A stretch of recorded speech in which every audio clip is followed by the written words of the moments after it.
Welcome, my dear students. The Enemy by Paul S. Buck.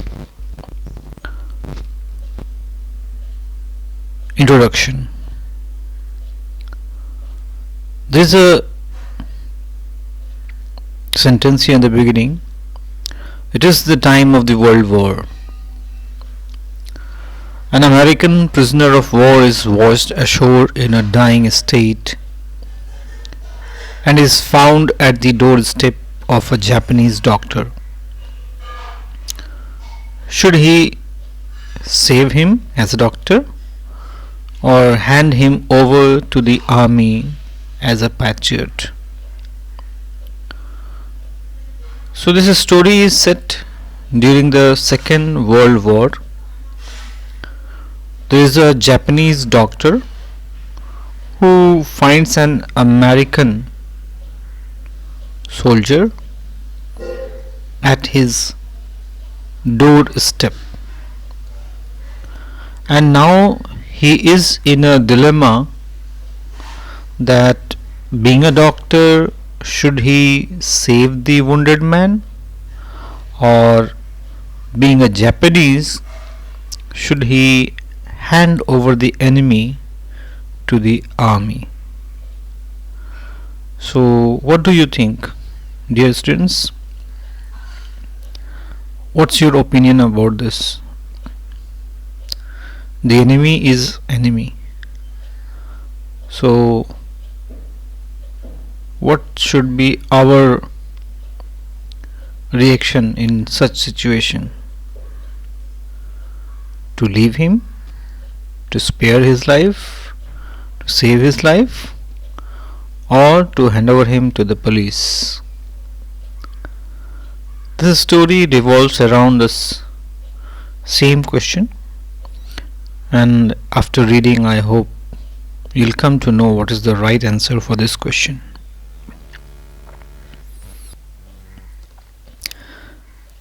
So now it is time for explanation, and I'm going to explain you paragraph wise. The Dr. Sadao Hoki's house was built on a spot of the Japanese coast where as a little boy he had often played. The low square stone house was set upon rocks well above a narrow beach that was outlined with bent pines. As a boy, Sadao had climbed the pines, supporting himself on his bare feet, as he had seen men do in the South Seas when they climbed for coconuts. His father had taken him often to the islands of those seas, and never had he failed to say to the little brave boy at his side, "Those islands yonder, these are the stepping stones to the future for Japan. Where shall we set? Where shall we step from them?" Sadao asked seriously. "Who knows?" his father had answered. "Who can limit our future? It depends on what we make it." Yonder means at some distance in the direction pointed at. And now explanation. So the writer introduces the main character of the story, Dr. Sadao Hoki. His full name. Dr. Sadao's house was situated on the coast of Japan. He had been living there since his childhood. The house had a low height and was made of stone. It was set upon the rocky beach, which had a boundary line made with pine trees that were tilted towards one side. When Dr. Sadao was a child, he would climb up the pine trees. On his visits to the South Seas, he would see men do so in order to get coconuts from the trees. He would accompany his father to the islands of the South Seas often. His father would point towards the islands and would say that those were the stepping stones towards the future of Japan. And Dr. Sadao would question him in a childish manner that where would they reach from those islands? His father would reply that it was not known, as it depended on the future. The future had no limits. It depended on mankind, how it shaped its future.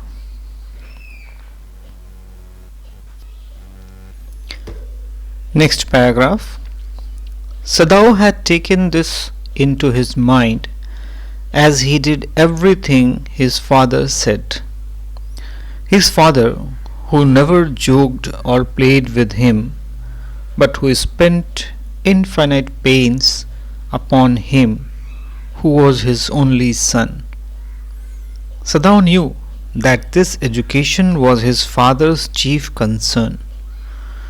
For this reason he had been sent at 22 to America to learn all that could be learned of surgery and medicine.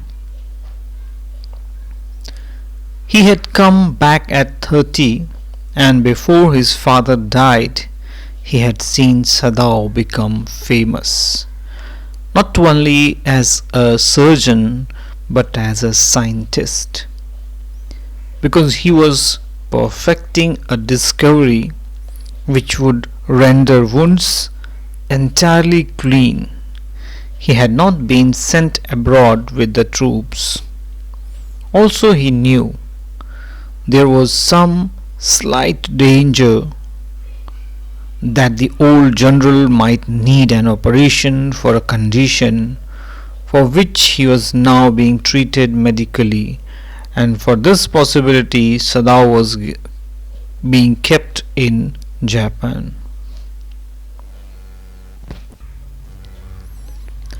So this is a very simple paragraph, so there is no need to explain any of the words or their meaning. Now let me explain this whole paragraph. Sadao retained all the things that his father would tell him as a child. His father never played or joked with him. They shared a mature relation, and his father underwent a lot of hardships to bring him up. Sadao knew that his father was concerned about his education.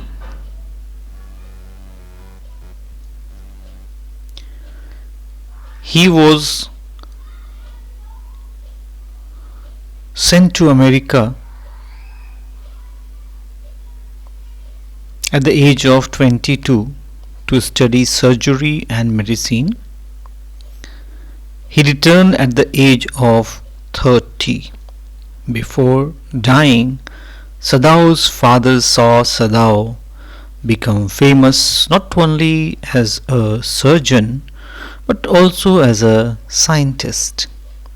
Sadao was on his way to discover a treatment for wounds which would make them absolutely clean. So he was not sent abroad with the armed forces as a doctor.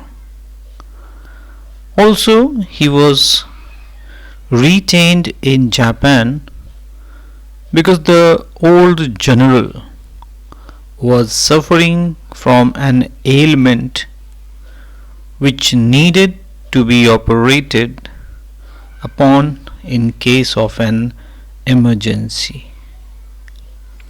And for this reason, Sadao was being kept in Japan.